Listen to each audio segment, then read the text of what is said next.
তোমাদের প্রিয় static Gurukul YouTube চ্যানেলে আজকের সেশন নিয়ে আমরা চলে এসেছি। আজকের সেশনে আছে ডাব্লিউবিপি কনস্টেবলের আপকামিং এক্সামের কথা মাথায় রেখে তাতে যে ইংলিশ আছে, ইংলিশের 10টা কোয়েশ্চেন থাকবে তোমাদের। সেই ইংলিশের last minute practice set, mock set নিয়ে চলে এসেছি। কোয়েশ্চেন কিন্তু তোমরা আমাদের কাছে কমন পাবে। এটা আছে ইংলিশের 5 নম্বর ক্লাস, আরো 4টে ক্লাস কিন্তু ইউটিউবে দেওয়া আছে, সো তোমরা এক্ষুনি দেখে নাও। চলো আমরা সোজা কোয়েশ্চেন পেপারে। কোয়েশ্চেনে কি বলছে? বলছে সিলেক্ট দ্য সিনোনিম অফ এপিমেরাল। এপিমেরালের সিনোনিমটা বলতে হবে। কি আছে আমার কাছে? আমার কাছে 4টে অপশন আছে। একটা হলো পার্মানেন্ট, একটা হলো টেম্পোরারি, একটা হলো বিউটিফুল, আর একটা হলো পেইনফুল। এর উত্তরটা করার আগে, উত্তরটা তোমাদেরকে বলার আগে আমি একটা জিনিস বলি যে এটাকে তোমরা একটা ইংলিশের মক টেস্ট, ডাব্লিউবিপি কনস্টেবলের একটা ইংলিশের মক টেস্ট হিসেবে ট্রিট করো। তোমরা এটা নিজেরা আনসার করো, আনসার কমেন্ট সেকশনে জানাও। আর হ্যাঁ, সব শেষে যখন 10টা কোয়েশ্চেন শেষ হয়ে যাবে কতগুলো ঠিক হলো সেই সংখ্যাটাও আমাদেরকে জানাও। তোমাদের প্রস্তুতিকে এগিয়ে নিয়ে চলো। সো চলো, লেটস ক্র্যাক ইট। আমাদের যে কোয়েশ্চেনটা দিয়েছে সেখানে এফিমেরাল, এফিমেরাল শব্দটার মানে কি আমরা জেনে নিই। মানেটা হচ্ছে ক্ষণস্থায়ী। ক্ষণস্থায়ী হচ্ছে এই শব্দটির মানে। ক্ষণস্থায়ী মানে ভঙ্গুর বা যেটা বেশিক্ষণ টেকে না, এইরকম বস্তু। তাহলে সিনোনিম মানে সমার্থক শব্দ কি হতে পারে? পার্মানেন্ট মানে তো দীর্ঘস্থায়ী, কখনোই হবে না। টেম্পোরারি এটা মানেই ক্ষণস্থায়ী। বিউটিফুল মানে সুন্দর, পেনফুল মানে যন্ত্রণাদায়ক, কোনো প্রশ্নই ওঠে না এদের হওয়ার। So option B is the right answer. চলো পরের কোয়েশ্চেনে যাচ্ছি। পরের কোয়েশ্চেন আমাদেরকে বলছে select the synonym of pragmatic.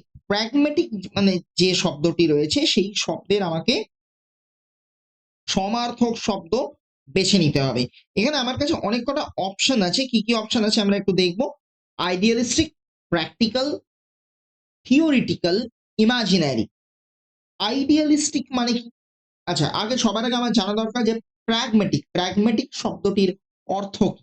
Pragmatic শব্দটির অর্থ হলো বাস্তববাদী। বাস্তববাদী এই শব্দটির অর্থ। আর আমাদের কাছে অপশনে যে শব্দগুলো রয়েছে তার মধ্যে এর নিয়ারেস্ট মিনিং কার সাথে যাচ্ছে আমরা সেটা দেখব। তো আমাদের ফার্স্টে আছে কি আইডিয়ালিস্টিক। আইডিয়ালিস্টিক মানে কি? আদর্শবাদী। প্র্যাকটিক্যাল মানে কি? বাস্তবতা। প্র্যাকটিক্যাল মানে হাতে কলমে যে করছে। থিওরিটিক্যাল মানে বই খাতায় যা পড়েছে তার ভিত্তিতে চলা। আর ইমাজিনারি মানে হলো কাল্পনিক। তাহলে বাস্তববাদিতার সাথে কি যায়? বাস্তবে আমরা কি করি? প্র্যাকটিক্যাল করি। সো প্র্যাকটিক্যালিটি, প্র্যাকটিক্যাল ব্যাপারটাই এই শব্দটাই, মানে অপশন বি হচ্ছে আমার রাইট আনসার। প্র্যাগম্যাটিকের সঠিক সিনোনিম কে হয়ে গেল? সঠিক সিনোনিম হয়ে গেল আমার প্র্যাকটিক্যাল। এবারে আমরা যাব পরের কোয়েশ্চেন, কোয়েশ্চেন নাম্বার 3, তাতে আমরা চলে যাব। কোয়েশ্চেন নাম্বার 3 তে কি এসছে? Find the error, neither of the two students have submitted their project. মানে দুজন ছাত্র আছে, তারা কেউ প্রজেক্ট জমা দেয়নি। এই যে পুরো বাক্যটা আছে 4টে অংশ তৈরি করেছে। কিরকম ভাবে? একটা পার্ট করেছে তোমার নাইদার অফ, নাইদার অফ হলো একটা part, the two students are একটা পার্ট, হ্যাভ সাবমিটেড আর একটা পার্ট, দেয়ার প্রজেক্ট। এর মধ্যে ভুল অংশ কোনটা? অবভিয়াসলি হ্যাভ সাবমিটেডটা ভুল অংশ। কেন? কেন বলছি? এই যে বলছে neither of the two students, তুমি যদি নাইদার অফটা না থাকে তাহলে টু স্টুডেন্টস এর পরে হ্যাভ বসবে, সেটা নিয়ে কোনো সমস্যা নেই। কিন্তু neither of the two students, সেক্ষেত্রে এই নাইদার অফ এটার পরে দ্য টু স্টুডেন্টস, কোনো দুজনের মধ্যে কেউই, অর্থাৎ এটা সিঙ্গুলার কনভার্ট হয়ে যাচ্ছে, এক বচনে কনভার্ট হয়ে যাচ্ছে, তাই এখানে হ্যাভ শব্দটা চলবে না। সুতরাং এটা হচ্ছে ভুল অংশ। তাহলে সঠিক উত্তর কি? Option C. অপশন সি হচ্ছে এখানে এরর আছে। এবার আসছি আমি কোয়েশ্চেন নাম্বার 4। বলছে burning the midnight oil. Burning the midnight oil, এটার মানে, এর মানেটা আমাদের জানতে হবে। তো আমরা দেখে নিই কি কি অপশন আছে আমার কাছে। Working late at night, wasting time, creating trouble, spending money. Working late at night মানে অনেক রাত অব্দি কাজ করা, ওয়েস্টিং টাইম সময় নষ্ট করা, ক্রিয়েটিং ট্রাবল মানে সমস্যা তৈরি করা, আর স্পেন্ডিং মানি মানে টাকা খরচ করা। So burning the midnight oil মানে মাঝরাতেও কাজ করাকে বোঝানো হয়। So working late at night এটাই হচ্ছে আমার সঠিক উত্তর। So option A is the correct answer. যাব পরের কোয়েশ্চেন, কোয়েশ্চেন নাম্বার 5। যেতে যেতে কোয়েশ্চেন শুরু করার আগে তোমাদের একটা তথ্য দিয়ে রাখি, আমাদের চ্যানেলে কিন্তু আমরা WBSSC মানে ওয়েস্ট বেঙ্গল স্কুল সার্ভিস কমিশনের গ্রুপ সি গ্রুপ ডির প্রস্তুতি করাচ্ছি। তারও কিন্তু আমাদের প্রত্যেকটা ক্লাস আসছে, প্র্যাকটিস ক্লাস আসছে। তো সেটার জন্য কিন্তু আমাদের চ্যানেলকে তোমাকে দেখতে হবে, সেখানে কিন্তু প্রচুর ভিডিওস আছে, ভালো ভালো ভিডিওস আছে, তোমাদের ডিটেলসে করানো হচ্ছে, তাই দেখতে থাকো। চলো কোয়েশ্চেনে কি বলছে, the figure of speech in the leaves danced in the wind, এটা কি ধরনের স্টেটমেন্ট? নিচে আমার কাছে চারটে অপশন আছে, মেটাফোর, পার্সনিফিকেশন, সিমিলি নাকি হাইপারবোলা। এই চারটে অপশনের মধ্যে এটা সঠিক উত্তরটি হলো personification. The leaves danced in the wind, মানে এখানে এটা পার্সনিফিকেশন বোঝাচ্ছে। এবারে চলে যাচ্ছি আমি পরের question number 6। Choose the meaning of the idiom. Idiom, একটা ইডিয়াম দেওয়া আছে, কি idiom? To hit the nail on the head, তার মানে কি? মানে নখ দিয়ে মাথায় আঘাত করা, শুধু মানে করলে তাই বোঝাচ্ছে। কিন্তু ইডিয়াম, এই যে ইডিয়ামটা দেওয়া আছে, এর মানে কি, এর এক্সাক্ট মিনিংটা কি, সেটা আমরা এখানে দেখব। আমাকে কি দিয়েছে? Two do something exactly right, মানে একদম ঠিকঠাক কাজ করা, সেটা নাকি to make a wrong decision, এটা নাকি মানে রং ডিসিশন মানে, সরি অপশন সি তে আছে রং ডিসিশন।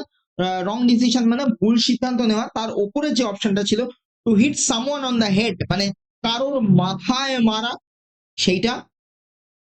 তো আমরা আরেকটা যে অপশন আছে সেটা দেখে নেব, সেটা কি আছে?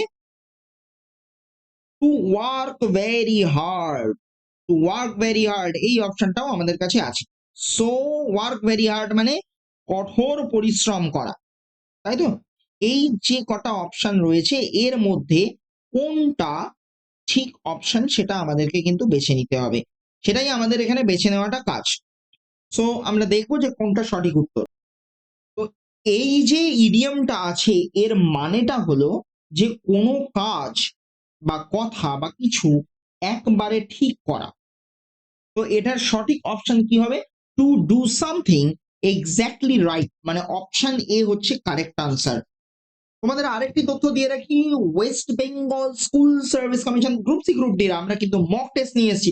শুধু প্র্যাকটিস তো করলে হবে না, শুধুমাত্র পড়লেই হবে না, মক টেস্টও দিতে হবে, রিয়েল ফিলিংস আনতে হবে, তার জন্য কিন্তু আমাদের প্রস্তুতি দরকার। সো আমরা যাচ্ছি পরের কোয়েশ্চেন নাম্বার 7, বলছে চেঞ্জ দ্য স্পিচ, মানে আমাকে ডাইরেক্ট ন্যারেশনে দেওয়া আছে, সেখান থেকে ইনডাইরেক্ট ন্যারেশনে যেতে হবে। বলছে the captain commanded the soldiers march on, captain কি করছে? কমান্ড করছে, ঠিক আছে, মার্চ অন করতে। তো সেটা কিরকম হবে? এটার যদি আমি ইনডাইরেক্ট ন্যারেশনে নিয়ে যাই, তাহলে এটা একটা রিপোর্টিং ভার্ব। এখানে কি ইম্পারেটিভ সেন্টেন্সে রিপোর্টিং ভার্বের যে মানে সেইটা অনুসারে হবে। আর এটা কি হবে? ইনফিনিটিভ, মানে টু প্লাস ভার্ব দিয়ে এটা জিনিসটা আসবে। তাহলে এখানে আনসারটা কি হবে? কারেক্ট আনসারটা কি হবে? হবে the captain commanded the soldiers to march on. তো এটা কোথায় আছে? The captain commanded the soldiers to march on আছে অপশন বি, তাহলে এটা হলো সঠিক উত্তর। তো আমরা যাব পরের কোয়েশ্চেন নাম্বার 8। বলছে find correctly spelled word, separate দেওয়া আছে, আমরা বানানটা আগে লিখবো। কি হচ্ছে বানানটা? SEPARATE, সেপারেট, এটা হচ্ছে সঠিক বানান। এটা কোথায় আছে? অপশন এ তে আছে। তো সঠিক উত্তরটি হলো অপশন এ, 8 দাগের এ। এবারে যাচ্ছি আমরা পরের কোয়েশ্চেন নাম্বার 9।